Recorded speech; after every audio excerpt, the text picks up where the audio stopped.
Estudando o livro Nosso Lar. Espírito André Luiz. Psicografia de Francisco Cândido Xavier.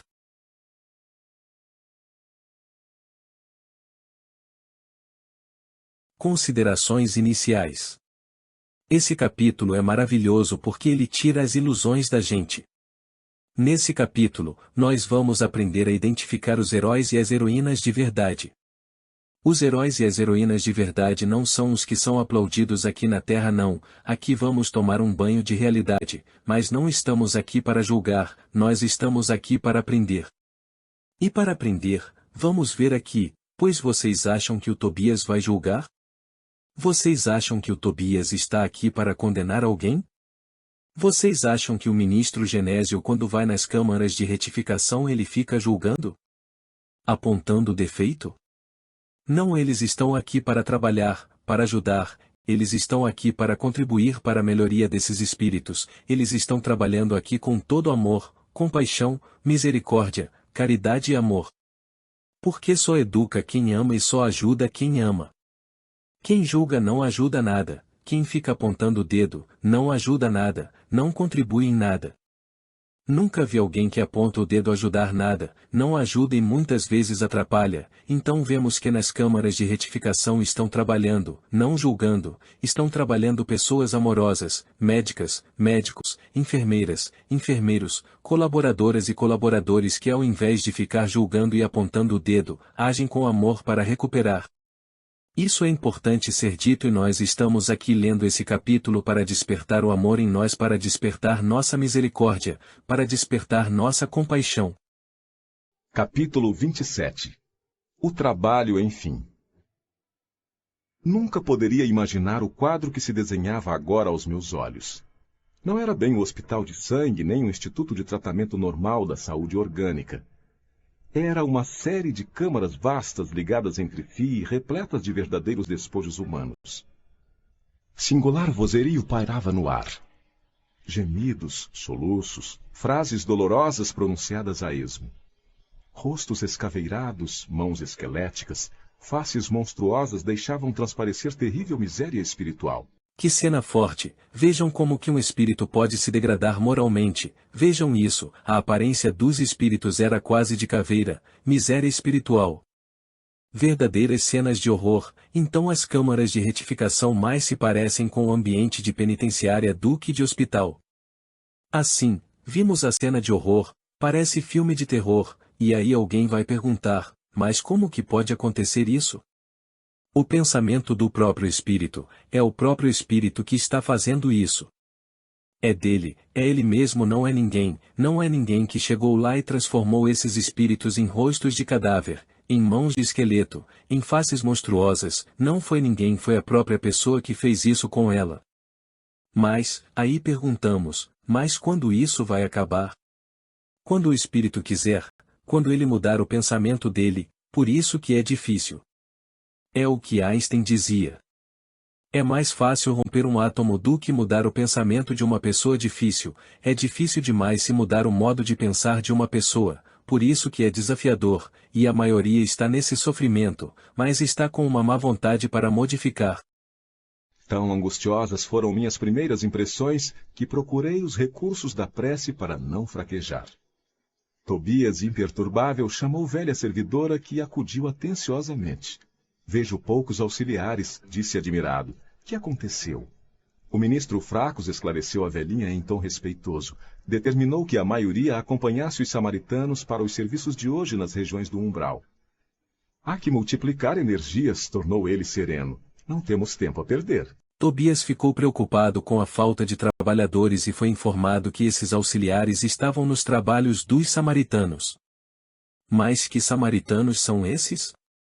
Samaritanos dão uma caravana que se desloca para o umbral para recolher espíritos. Essas caravanas saem regularmente para as regiões mais tenebrosas do umbral, onde se juntam a elas, enfermeiros, médicos e os mais diversos trabalhadores para tentar resgatar espíritos em sofrimento que queiram ser socorridos. Estavam em uma caravana do umbral. E que significa?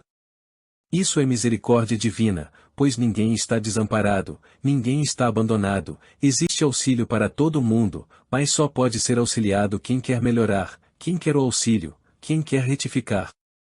Porque quem quer permanecer na maldade não tem auxílio. Aqui surge uma grande oportunidade de servir para André Luiz. E assim também são as oportunidades espirituais que nos surgem em diversas oportunidades, mas às vezes não percebemos. Irmão Tobias, por caridade, gritou um ancião gesticulando, agarrado ao leito à maneira de louco. Estou a sufocar. Isto é 1000 vezes pior que a morte na terra. Socorro, socorro! Quero sair, sair! Quero ar, muito ar! Tobias aproximou-se, examinou-o com atenção e perguntou: por que teria Ribeiro piorado tanto? Experimentou uma crise de grandes proporções, explicou a serva, e o assistente Gonçalves esclareceu que a carga de pensamentos sombrios emitidos pelos parentes encarnados era a causa fundamental desse agravo de perturbação. Visto achar-se ainda muito fraco, e sem ter acumulado força mental suficiente para desprender-se dos laços mais fortes do mundo, o pobre não tem resistido como seria de desejar.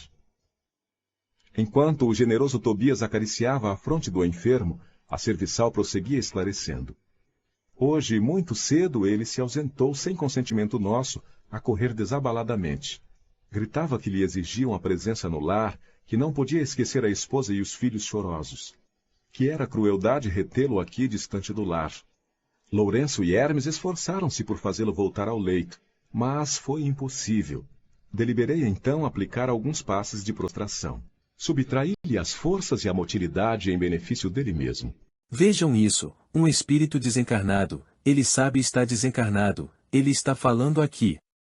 O que eu estou sentindo é pior do que eu senti quando eu morri, então ele sabe que desencarnou. Esse senhor que se chama Ribeiro piorou, teve uma recaída. Por que ele piorou? Alguma coisa na mente dele, alguns pensamentos que ele está alimentando, fez ele ter uma recaída, e ele está lembrando do momento da morte física, está começando a ter falta de ar, ou seja, tudo mental, tudo é a mente dele que está criando, e isso é sério. Que pensamentos sombrios são esses? Seriam pensamentos de revolta pela morte do Ribeiro? Será que esses parentes estariam em conflito por conta de herança? Será que esses parentes do Ribeiro estariam mergulhados numa tristeza exacerbada, em uma tristeza doentia? Será que esses parentes do Ribeiro estavam excessivamente apegados e não aceitavam a desencarnação do Ribeiro? Que pensamentos sombrios seriam esses? Algo para pensarmos e refletirmos. E por que o Ribeiro sentia tanto o impacto desses pensamentos sombrios emitidos pelos parentes encarnados dele? Por quê? Por que ele sentia tanto? Porque ele também estava apegado.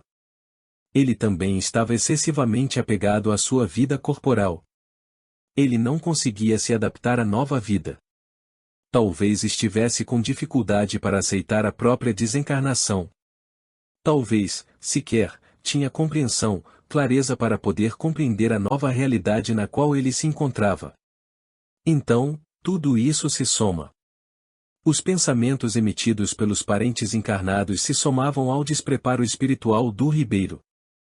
Porque se o Ribeiro estivesse preparado espiritualmente, ele não sentiria esse impacto. Então, aqui nós temos uma somatória de elementos. Junta-se o despreparo do Ribeiro e o despreparo dos parentes encarnados. Além disso, surge também as preocupações, os apegos, o próprio desequilíbrio emocional, tanto do Ribeiro, quanto dos parentes dele. Tudo isso se soma e produzia esse quadro de muita perturbação. Nós estamos percebendo aqui que o Ribeiro está no leito, delirando. Ele está sentindo falta de ar, sem razão nenhuma. Não tem nenhuma razão para ele sentir falta de ar. Então, veja como é poderosa a mente. A nossa mente aqui na crosta.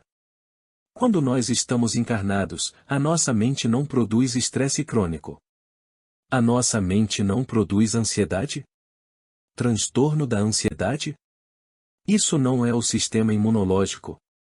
Sistema endócrino? O cérebro? Não é isso? Nós não temos gastrite nervosa? Síndrome do intestino irritado? Alergias por conta da mente que está agitada? Está desequilibrada? Quando ficamos tristes, muito triste, no luto, nossa imunidade não cai. É a mente, aqui também, que dirá no mundo espiritual. Por quê? Porque o perispírito é muito mais sensível do que o corpo físico, ele é mais sutil. É por isso que nós precisamos ter o hábito da meditação, o hábito da oração, para que possamos adquirir serenidade, autodomínio e autocontrole. Isso será fundamental para quando estivermos desencarnados, porque o perispírito é assim, muito sensível, ele responde a qualquer pensamento. Como o Ribeiro estava alucinado, transtornado, ele estava sentindo falta de ar, estava sentindo um tanto de sintoma com a matéria desnecessariamente. Então, vejam, no fundo, tudo se resume a equilíbrio mental e equilíbrio emocional. No final das contas, é isso que vale. Vejamos, então, mesmo que a pessoa frequente a igreja há 40 anos, mesmo que a pessoa vá ao grupo espírita todo dia, 50 anos, se ela não desenvolver essa serenidade na mente, esse equilíbrio emocional, se ela não adquirir autodomínio, vai passar perto no mundo espiritual, vai passar perto. Porque a nossa religião, por exemplo, ser espírita, não é garantia de que iremos chegar equilibrados no mundo espiritual. É importante, importantíssimo entendermos isso. Daí a necessidade do trabalho íntimo, daí a necessidade de cultivar por dentro, desenvolver a religiosidade, que é conexão com Deus, com o alto. Espiritualidade que é transcendência, espiritualidade que é o objetivo do espírito. Perceberam?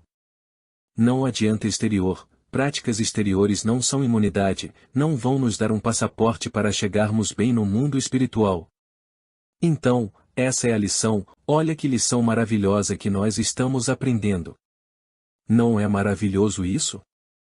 Fez muito bem, acentuou Tobias pensativo. Vou pedir providências contra a atitude da família.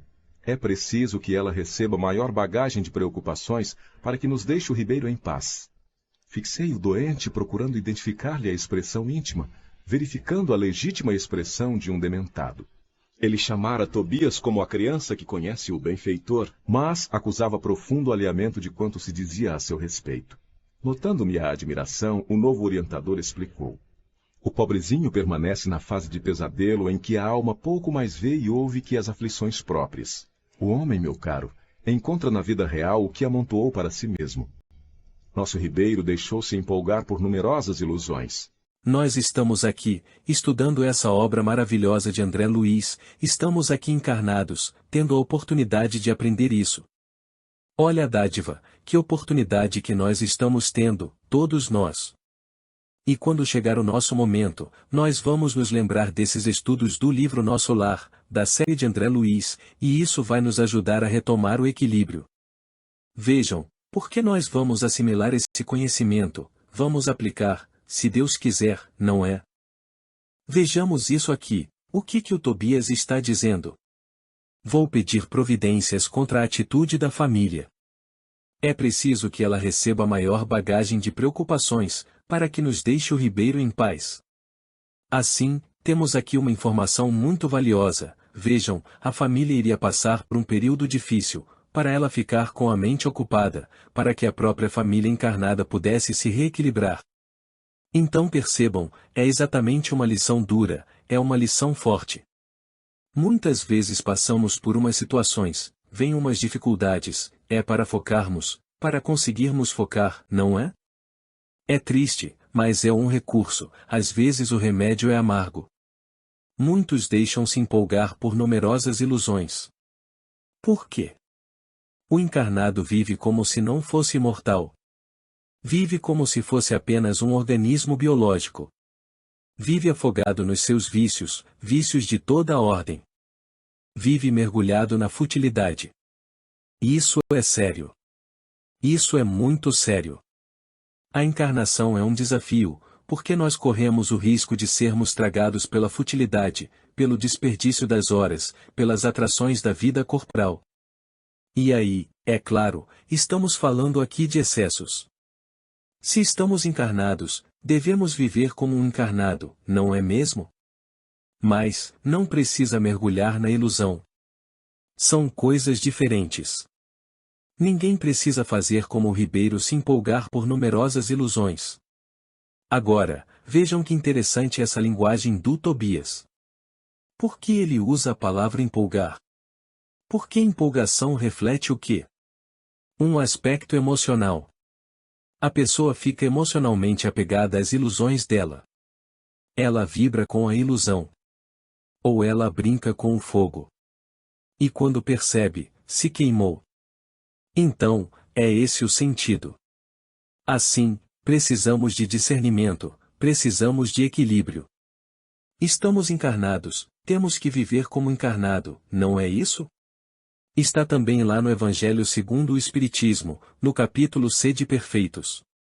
Lá tem uma lição chamada O Homem no Mundo. Então, temos que saber viver no mundo. Temos que viver como encarnados. Mas, não precisamos mergulhar na ilusão. Não precisa disso. Precisamos manter o equilíbrio. Vigiai e orai. Eu quis indagar da origem dos seus padecimentos, conhecer-lhes a procedência e o histórico da situação. Entretanto, recordei as criteriosas ponderações da mãe de Lísias relativas à curiosidade e calei. Tobias dirigiu ao enfermo generosas palavras de otimismo e esperança. Prometeu que iria providenciar recursos a melhoras, que mantivesse calma em benefício próprio e que não se aborrecesse por estar preso à cama. Ribeiro, muito trêmulo, rosto ceráceo, esboçou um sorriso muito triste e agradeceu com lágrimas. Seguimos, através de numerosas filas de camas bem cuidadas, sentindo a desagradável exalação ambiente, oriunda como vinha saber mais tarde das emanações mentais dos que ali se congregavam com as dolorosas impressões da morte física e, muita vez, sob o império de baixos pensamentos. André Luiz percebeu, vejam que triste isso, exalação do ambiente, que era emanação mental dos espíritos que estavam ali, aquela matéria mental que tinha um odor desagradável, uma aparência desagradável, um aspecto repulsivo. E sob o império de baixos pensamentos. A matéria mental é composta da mesma estrutura da matéria da crosta. Tem átomos, formam moléculas e formam substâncias. Essas substâncias têm cor, peso, cheiro, sabor. Então, matéria mental é coisa séria. Assim, a matéria mental tem todas as características de uma substância química. Tem matéria mental que é corrosiva, tem matéria mental azeda, tem matéria mental que fede, tem um cheiro horrível, tem uma aparência repugnante. E a matéria mental, ela flui do espírito como o suor, como a lágrima, como as secreções internas, externas, percebem? O espírito fica emitindo, ele fica circulando matéria mental em torno dele, junta todas aquelas correntes, soma a matéria mental de todos, aquele ambiente é um ambiente muito desagradável. E aqui percebemos a abnegação dos trabalhadores das câmaras de retificação. Por quê? Porque esses trabalhadores passam o dia ali, suportando aquele ambiente pesado, aquele odor desagradável, aquele clima de desespero, de revolta, de perturbação, não é fácil, exige muita renúncia e muito sacrifício desses trabalhadores. Reservam-se estas câmaras, explicou o companheiro bondosamente, apenas a entidades de natureza masculina. Tobias, Tobias, estou morrendo à fome e sede, bradava um estagiário. Socorro, irmão, gritava outro. Por amor de Deus, não suporto mais, exclamava ainda outro. Coração alanceado ante o sofrimento de tantas criaturas, não contive a interrogação penosa. Meu amigo, como é triste a reunião de tantos sofredores e torturados. Por que este quadro angustioso? Tobias respondeu sem se perturbar. Não devemos observar aqui somente dor e desolação. Lembre, meu irmão, que estes doentes estão atendidos, que já se retiraram do umbral, onde tantas armadilhas aguardam os imprevidentes descuidosos de si mesmos. Nestes pavilhões, pelo menos já se preparam para o serviço regenerador. Quanto às lágrimas que vertem, recordemos que devem a si mesmos esses padecimentos. Tobias está dizendo, não fique triste, André Luiz, o umbral é pior. Esses aqui estão sofrendo, estão reclamando, estão gritando, mas já estão em uma enfermaria de nosso lar. Já foram atendidos, já foram recolhidos, já estão num ambiente protegido das câmaras de retificação. já estão sendo socorridos, já tiveram condições de serem atendidos, porque outros estão no umbral e ainda não têm condição de serem recolhidos. A nossa vida gira em torno daquilo que atrai nosso coração. Então, aquilo que gostamos, aquilo que sentimos prazer, aquilo que vibramos, aquilo que toca nosso coração, nós vamos girar em torno disso. Assim, se o espírito apreciava ilusões, fantasias, seu coração estará preso a ilusões e fantasias. Ou seja, onde estiver o vosso tesouro, lá estará o vosso coração. Aquilo que valorizamos, sintonizamos. Aquilo que dermos valor, atrai o nosso coração, ficamos girando em torno daquilo que damos valor. É da lei. Emmanuel diz assim: é da lei que cada espírito reflita aquilo que mais ama. A vida do homem está centralizada onde centralize ele o próprio coração. A vida do homem estará centralizada onde centralize ele o próprio coração. E, depois de uma pausa em que parecia surdo a tantos clamores, acentuou: são contrabandistas na vida eterna. Como assim? Atalhei interessado. O interlocutor sorriu e respondeu em voz firme: acreditavam que as mercadorias propriamente terrestres teriam o mesmo valor nos planos do espírito. Supunham que o prazer criminoso, o poder do dinheiro, a revolta contra a lei e a imposição dos caprichos atravessariam as fronteiras do túmulo e vigorariam aqui também, oferecendo-lhes ensejos a disparates novos. Foram negociantes imprevidentes, esqueceram de cambiar as posses materiais em créditos espirituais. Não aprenderam as mais simples operações de câmbio no mundo. Quando iam a Londres, trocavam contos de réis por libras esterlinas. Entretanto, nem com a certeza matemática da morte carnal se animaram a adquirir os valores da espiritualidade. Agora, que fazer? Temos os milionários das sensações físicas transformados em mendigos da alma. Realíssimo. Tobias não podia ser mais lógico. Contrabandistas na vida eterna. Vejam que expressão forte. Muita atenção agora. O Tobias está dizendo que aqueles espíritos que estão ali em perturbação são contrabandistas na vida eterna. Na vida eterna. É claro que o Tobias está usando uma metáfora. Isso aqui é uma metáfora. É um símbolo. Uma analogia. Então, o que faz o contrabandista? O que significa contrabando? Contrabando é venda ilegal de mercadorias. Não é isso? Vender mercadorias sem pagar imposto, entrando, correto? Então, o Tobias vai utilizar agora uma analogia. Uma metáfora. Acreditavam que as mercadorias propriamente terrestres teriam o mesmo valor nos planos do espírito. Assim, o que esses espíritos acreditavam? Ah, comprei uma casa valiosa. Tá ótimo. Não tem problema nenhum. O problema é percebermos que depois de desencarnar, essa casa não tem valor no mundo espiritual, juntamos um patrimônio no mundo material, e qual que é o valor no mundo espiritual? Nenhum. Éramos muito poderosos quando estávamos encarnados. Conseguimos muito poder e muita influência.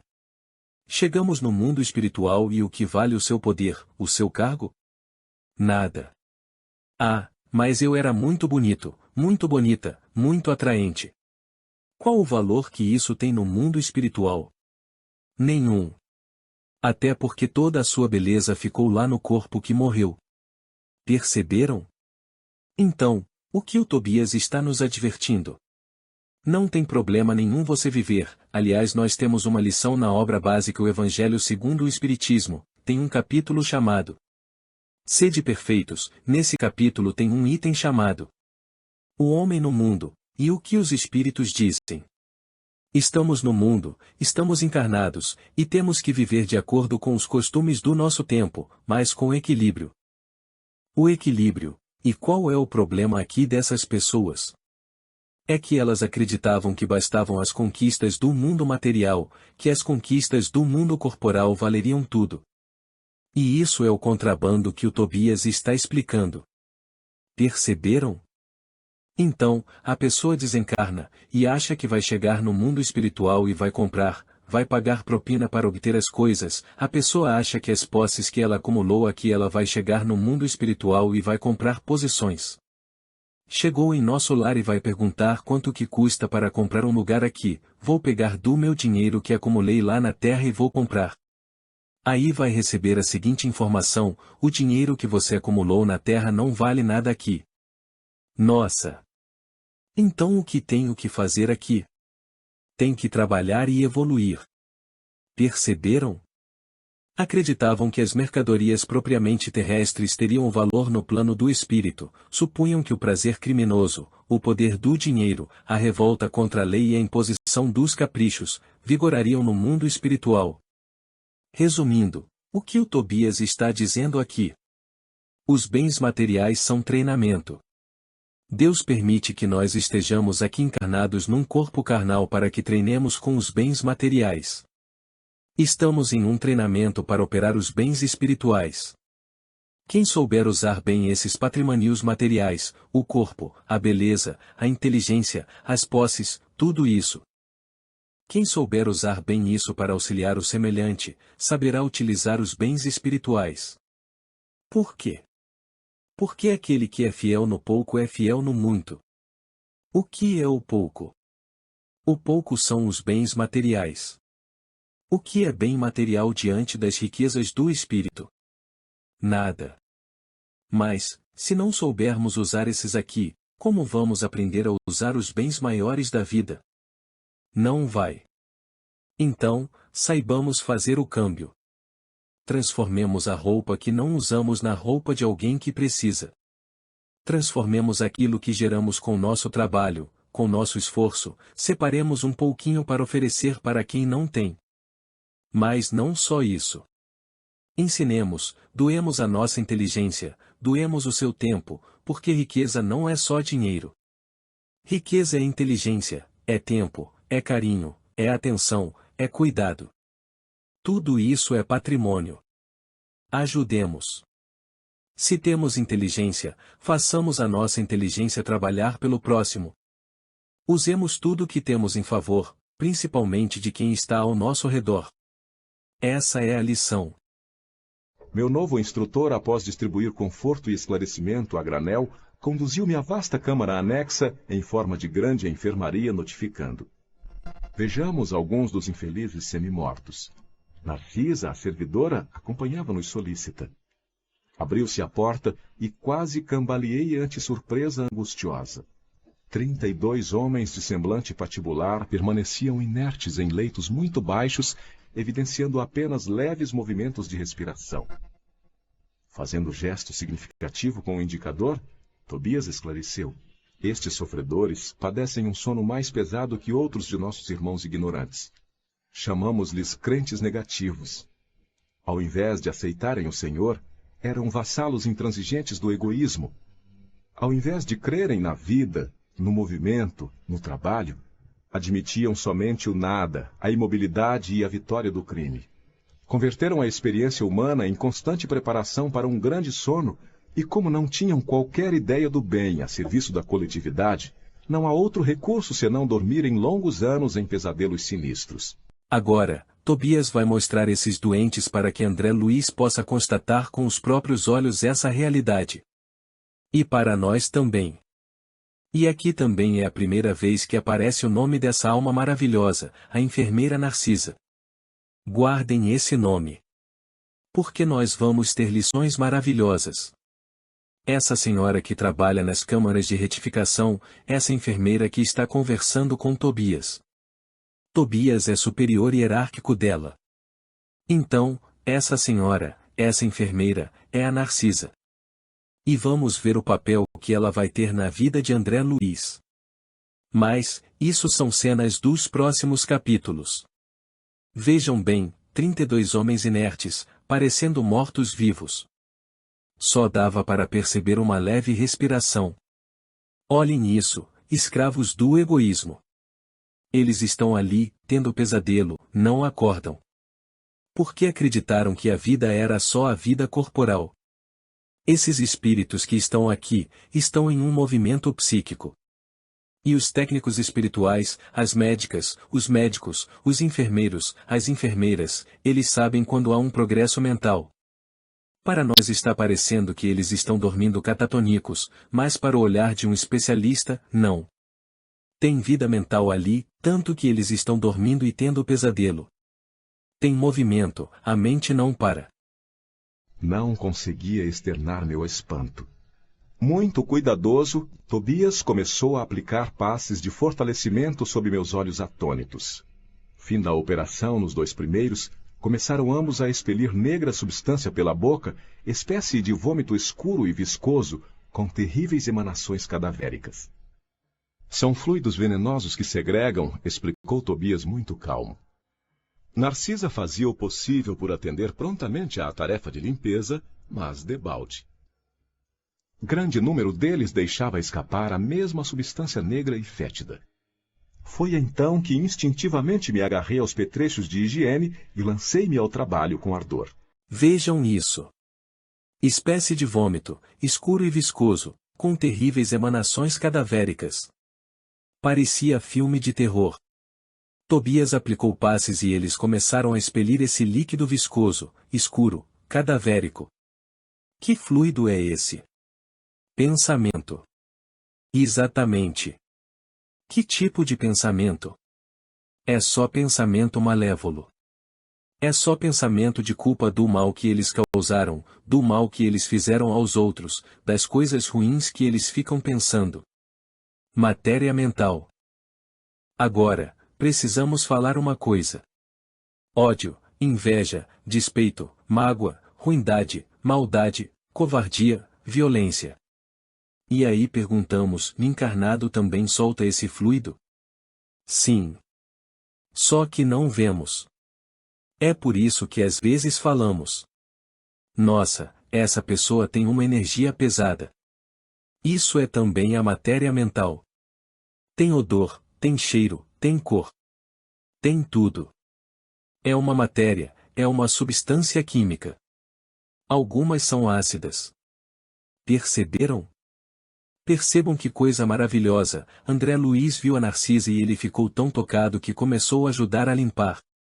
Vejam que movimento bonito do André Luiz. Ele podia ficar só olhando, mas ele não conseguiu. Ele começou a ajudar a limpar os doentes, o médico orgulhoso da terra. Orgulhoso e arrogante, estava agora tomando contato com a humildade verdadeira, com o amor, com a caridade. Não ficou só na curiosidade. Vimos isso no capítulo anterior. A dona Laura deu esse conselho para ele, vocês lembram? Não fique só na curiosidade.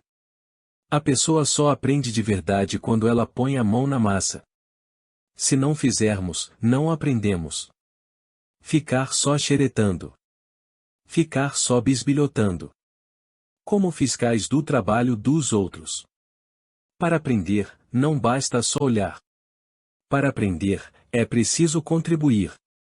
É preciso colocar a mão na massa, é preciso colaborar. Aprende mais quem colabora.